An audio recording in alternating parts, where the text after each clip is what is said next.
Okay mga master, yan, gabi na, dito pa rin tayo sa trabaho. Yan, sinadya ko na ito paggabi para ipakita ko sa inyo paano mag-addressing ng mga ganitong unit. Yan, kasi ito mas maganda to ngayon kasi makikita natin yung ano, yung number dito sa display niya. Kasi pag umaga kasi mahirap tayong ano, makita itong mga display na yan. So paggabi nakikita natin agad. Tulad yan, i-off ko yung ano, yung ilaw niya. Yan, nakita nyo agad, diba? So ito ipapakita ko sa inyo ngayon paano. So ito pala mga kamaster, ano to siya, para siyang V8 yung unit na to. Ito yung bagong modelo na lumabas ngayon, VC Max. Yan, pag mag-addressing tayo nito, kung makikita nyo, wala siyang ano, mga dip switch. Ito lang button yan. Okay, so ipakita ko sa inyo ngayon. Itong unit, itong system na to, ito tatlong outdoor to. Yan, tatlong outdoor. Tapos how many indoor is one? 18? Hello. Okay, so itong system na to mga master, ano to, bali may, so meron tong 18 na indoor. Yan, 18 na indoor to. Yan, tapos tatlong outdoor, sleeve 1, sleeve 2 yung isa doon. So i-share ko na sa inyo kung paano mag-addressing sa mga ito. Mabilis lang to kaysa dati na mga ano, mga V6, V6 Pro. Kasi may mga dip switch yun ito, button na lang siya. Yan kung makikita nyo. So ang una natin mga gawin mga kamaster, ngayon nakauna yung power supply. I-off na natin to para makita nyo. Yan, ito yung lalabas sa display pagkauna natin ng power supply. So ang gagawin natin ngayon, pailawin naman natin. So itong down at saka up, ipagsabay natin yan. Sabay natin siya ng long press. Tapos maya maya may makikita kayong 1 dito. So makita ko, i-off ko yung ano, display, yung ilaw natin. Okay, so pindutin ko na yung ano, yung button na up and down, i-long press ko na. Makikita nyo kung ano ang lalabas. Ito, mga ilang segundo lang. Yan, so makita nyo 1 dito, tapos ito dito ano siya, nag-blink siya ng 01. So ang gagawin natin mga kamaster, dahil 18 indoor to, may makita kayo itong up. Itong up na yan, itong up na yan, i-press nyo yan hanggang 18. Yan, ilagay natin 18, 3, 4, 5, 6, 7, 8, hanggang 18 yan. Hanggang 18. Okay, so 18. Tapos i-okay natin, i-press natin itong okay. Okay? Okay. Okay. Okay, so may lumabas ito number 2. Protocol yan. Ito yung protocol na, dahil ang gamit nito is PQE. PQE ang communication wire niya.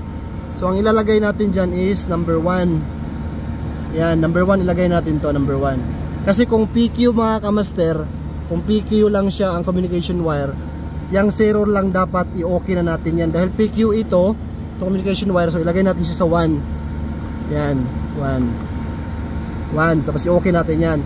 Kung ang ano naman, ang gagamitin na lang communication wire is M1, M2, yan. May M1, M2 yan, yan. Yan, M1, M2. Ang gagawin naman dyan, pag M1, M2, gawin natin yan number 2. Pero dahil PQE ang gamit na communication wire, so number 1 siya. I-okay lang natin siya. Okay natin. So after ma-okay yan, mag-ano na siya, auto addressing. So hintayin na lang natin yan maya maya.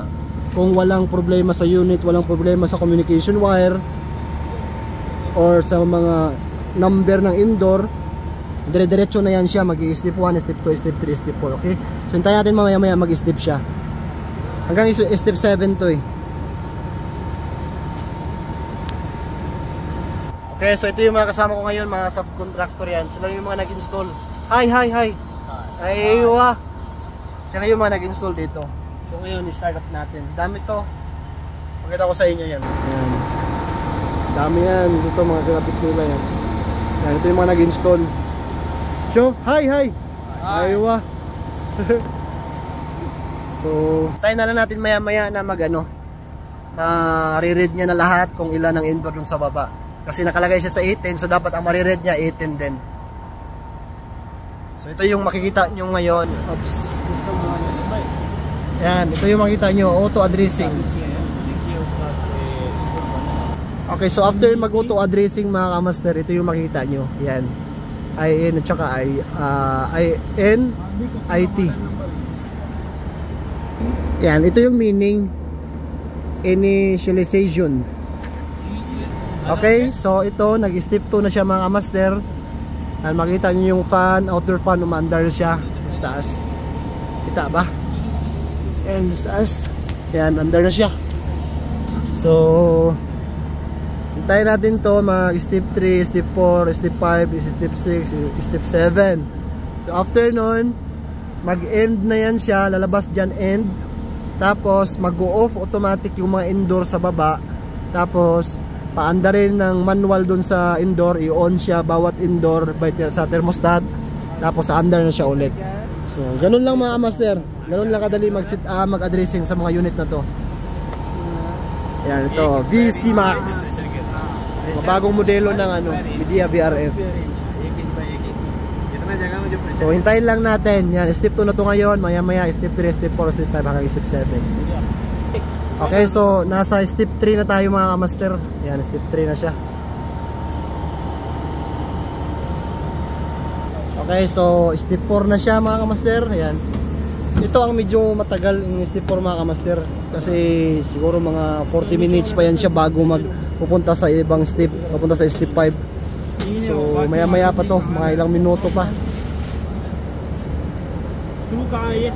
So check natin. Yan, nasa 6:41.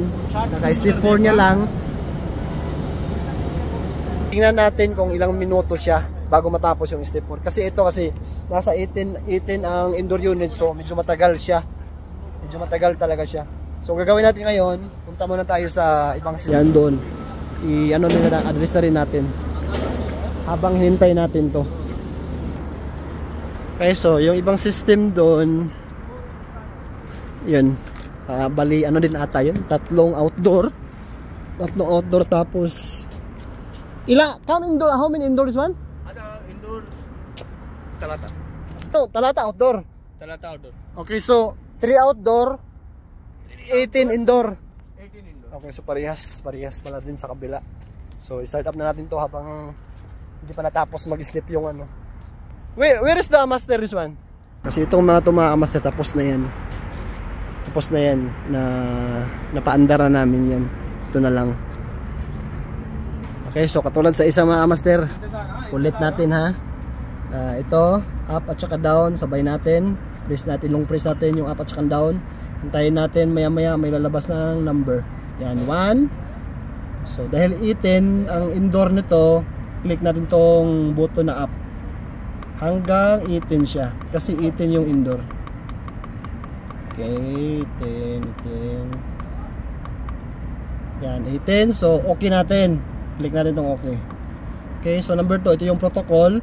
Kasi nga, dahil PQA din to, ang communication wire. So, ang gagamitin natin is number 1. Yan, so okay natin. Yan, auto address na siya. Tayo natin maya maya siya, ito? Initialization ba yun? Nakala pangalan dun. Yung AN at saka IT. Tayo natin. Ay. Kalas ada kulo ha, each one ada same kulo ha. Same. Ala. Close kalas? Ha?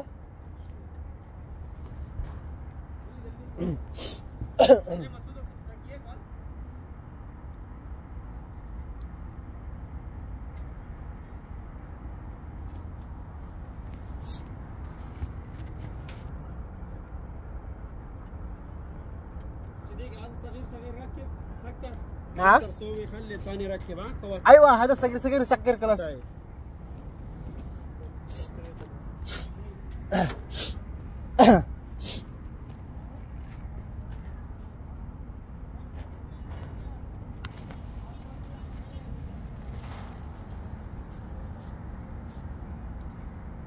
يجي باقي AUAD. Addressing. To addressing.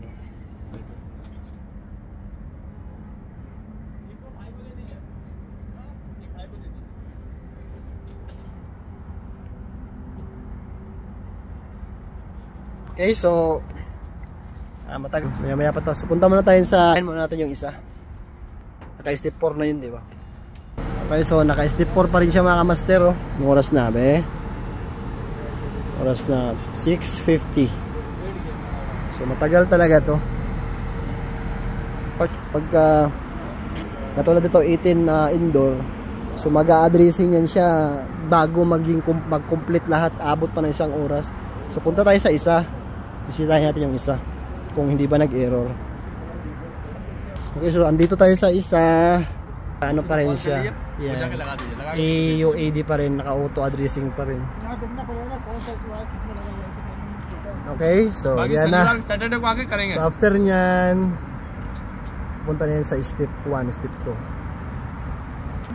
Okay, so after no, nakita nyo sa INIT mga kamaster yan, makita nyo 18. So ibig sabihin nare-read niya yung 18 na indoor doon.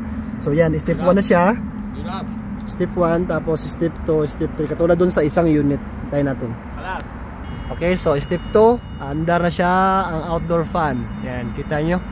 Andar yung outdoor fan. Mabilis lang yun siya, mag step 3 tapos step 4. Ang step 4 ang pinakamatagal bago pupunta sa step 5. Okay, so step 3 nag-off na yung outdoor fan. Step 3. Okay, so step 4 mandar yung compressor, mandar yung outdoor fan. So ito yung pinakamatagal na addressing niya, itong step 4. Mga ilang minuto pa yan, abot pa yung 40 minutes, 30 minutes. Tayo sa sa kabilang unit kasi mas nauna yun eh, yung step 4, so mas mauna matapos yun para maano natin agad hanggang end na siya.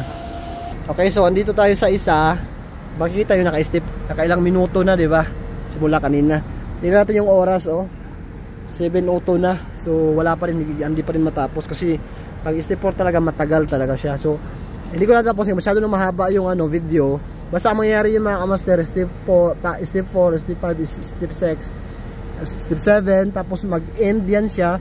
Tapos ang mangyayari yan, lalabas yung number dito na 18 kasi 18 yung indoor. Tapos yung mga indoor sa baba, yung automatic yung mga indoor sa baba. Ngayon, i-on siya sa thermostat ulit bago siya andar ulit. So, goods na yun. Yun na yung niya, successful na yun. So, yun lang. Hanggang dito lang kasi masyado ng madilim. Kala nyo madali maging HVAC Kaya mas gusto ko yung trabaho lang kami sa bahay-bahay kasi mas mabilis kasi ganito mga project. Abutan kami ng gabi.